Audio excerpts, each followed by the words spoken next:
Good morning बच्चों। आप लोग इस समय अपने अपने घरों में स्वस्थ होंगे और अपनी पढ़ाई अच्छी तरह कर रहे होंगे, ऐसा मुझे पूर्ण विश्वास है। बच्चों, आज मैं आप लोगों को हिंदी व्याकरण पढ़ाऊंगी और व्याकरण में पढ़ाऊंगी आप लोगों को उपसर्ग और प्रत्यय के बारे में। आप लोग शब्द पढ़े होंगे, शब्द मैं पढ़ाई हूँ आप लोगों को। शब्द के बारे में मैं फिर से आप लोगों को थोड़ा सा बता रही हूँ। आप लोग ध्यानपूर्वक हमारी बात को सुने और समझने का प्रयास करें। शब्द किसे कहते हैं? शब्द जानने से पहले आपको वर्ण के बारे में जानकारी होना चाहिए कि वर्ण किसे कहते हैं। तो वर्ण उस मूल ध्वनि को कहते हैं जिसका खंड और टुकड़ा नहीं किया जा सकता है, या वह छोटी सी छोटी इकाई जिसका खंड या टुकड़ा नहीं किया जा सकता है उसे हम वर्ण कहते हैं, जैसे ओ, आ, क, ख इत्यादि। और जब कई वर्ण आपस में मिलते हैं तो एक शब्द का निर्माण होता है। जब कई वर्ण आपस में मिलते हैं तो एक शब्द का निर्माण होता है। तो अब आपको समझ में आ गया होगा कि शब्द किसे कहते हैं। जैसे कमल एक शब्द है जिसका अर्थ होता है कि एक सुंदर फूल। तो कमल में 3 वर्ण मिले हुए हैं, क, म और ल। जब 3 वर्ण मिले तो एक शब्द बना कमल, और जैसे ही हम कमल कहते हैं तो समझ में आता है कि एक फूल जो पानी में खिलता है।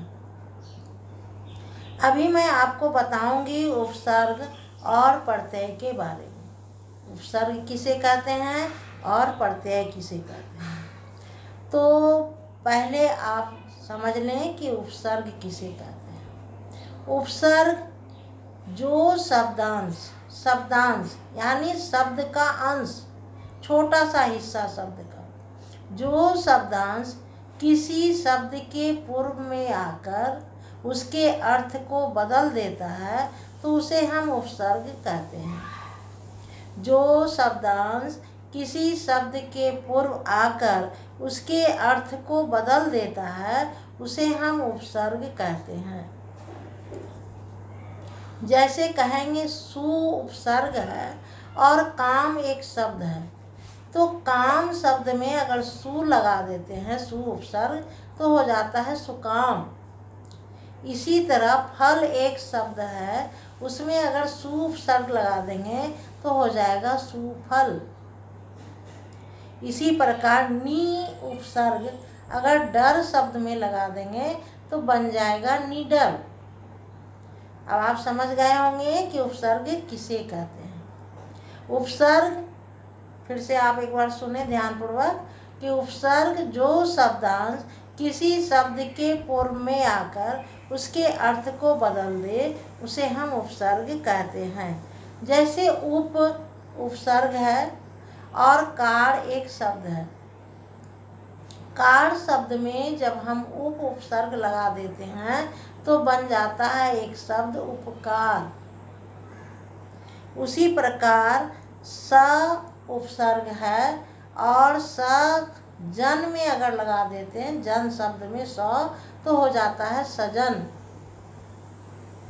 यानी किसी शब्द के पूर्व लगता है उपसर्ग।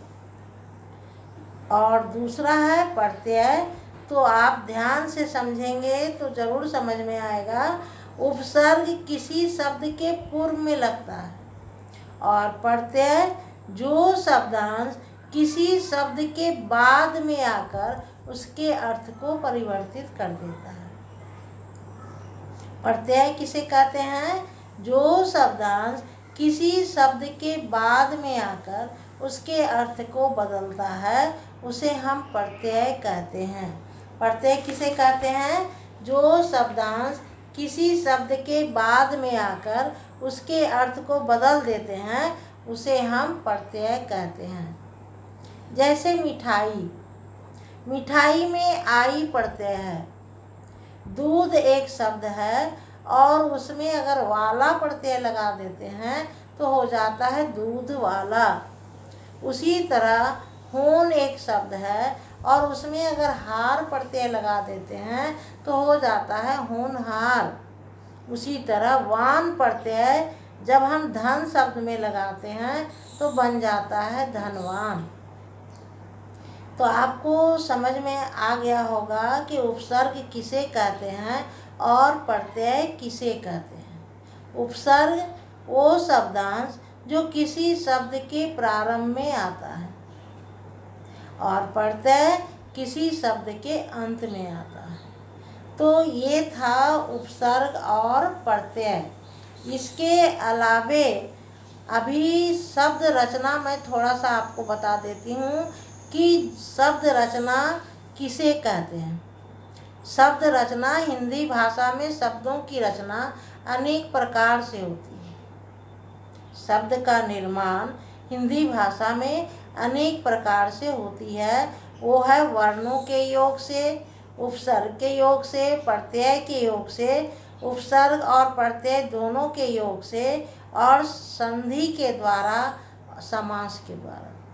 इस प्रकार 6 प्रकार से शब्द की रचना होती है।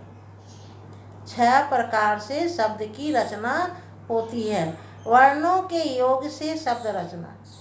हिंदी भाषा में वर्णों के सार्थक मेल से अनेक शब्दों की रचना की जाती है। जब वर्णों का सार्थक मेल होता है तो उससे भी शब्द की रचना होती है।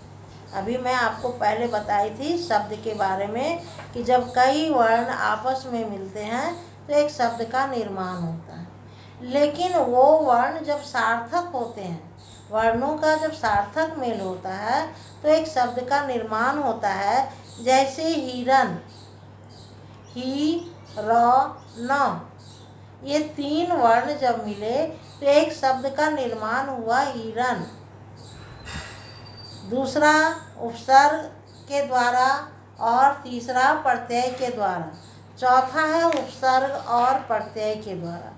कुछ शब्द ऐसे हैं जो उपसर्ग और प्रत्यय दोनों के योग से बनते हैं। उपसर्ग और प्रत्यय दोनों के योग से कुछ शब्दों का निर्माण होता है। जैसे मान शब्द है और उसमें अभी उपसर्ग लगा देते हैं और ई प्रत्यय लगा देते हैं तो एक नया शब्द बन जाता है अभिमानी।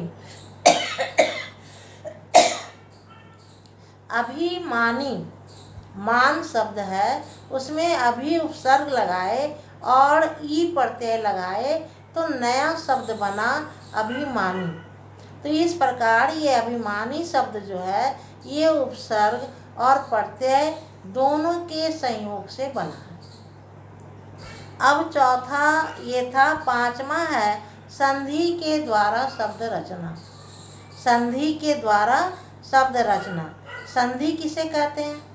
जब 2 वर्ण आपस में मिलते हैं तो उनके मिलने से जो विकार उत्पन्न होता है उसे हम संधि कहते हैं। जब 2 वर्ण आपस में मिलते हैं तो उनके मेल से जो विकार उत्पन्न होता है उसे हम संधि कहते हैं। तो संधि के द्वारा भी एक शब्द का निर्माण होता है। जैसे हिम जोड़ आलय, 2 शब्द यहाँ पर हैं, हिम जोड़ आलय, तो एक नया शब्द बना हिमालय। तो यहाँ पर 2 वर्ण आपस में कैसे मिल रहे हैं? तो हिम म है, हिम में म जो है उसमें अ स्वर वर्ण छिपा हुआ है और आलय में आ स्वर वर्ण है। तो अ और आ मिल करके आ बना और एक नया शब्द बना हिमालय। तो आपको फिर से मैं बता दूं कि जब 2 वर्ण आपस में मिलते हैं तो उनके मेल से जो विकार उत्पन्न होता है उसे हम संधि कहते हैं और संधि के द्वारा भी शब्द का निर्माण होता है। और छठा है समास के द्वारा शब्द रचना। समास के द्वारा शब्द रचना यानी जब दो से अधिक शब्द मिलकर एक संक्षिप्त शब्द बनाते हैं। जब दो से अधिक शब्द आपस में मिलते हैं तो एक संक्षिप्त यानी जब छोटा शब्द बनता है तो उसे हम समास कहते हैं। समास का अर्थ ही होता है छोटा करना, संक्षिप्त बनाना। समास का अर्थ होता है छोटा करना, यानी जब दो से अधिक शब्द आपस में मिलते हैं और एक संक्षिप्त शब्द का निर्माण करते हैं तो उसे हम समास कहते हैं। जैसे एक शब्द है यथाशक्ति। यथाशक्ति एक समास है और जब इसका हम विग्रह करते हैं तो होता है शक्ति के अनुसार। शक्ति के अनुसार, और जब इसको हम संक्षिप्त रूप में लाते हैं तो ये एक नया शब्द बनता है यथाशक्ति। तो यथाशक्ति शक्ति के अनुसार शब्द का संक्षिप्त रूप है और जो समास है। तो इस प्रकार बच्चों मैं अभी आप लोगों को बताई कि शब्द रचना किस प्रकार से होती है। तो शब्द रचना कई प्रकार से होते हैं। वर्णों के मेल से, उपसर्ग के द्वारा, प्रत्यय के द्वारा, संधि के द्वारा, समास के द्वारा, और एक होता है उपसर्ग और प्रत्यय दोनों के द्वारा। तो आप लोग इसे अच्छी तरह समझ गए होंगे हमारी बात को। लेकिन बच्चों इसके लिए ज़रूरी है कि आप किताब को ज़रूर पढ़ें। पेज नंबर आपके व्याकरण बुक के पेज नंबर 21 शब्द रचना, आप अपनी किताब ज़रूर खोलें 21 और उसे पढ़ें। पढ़ेंगे तो आपको और अच्छी तरह समझ में आएगी।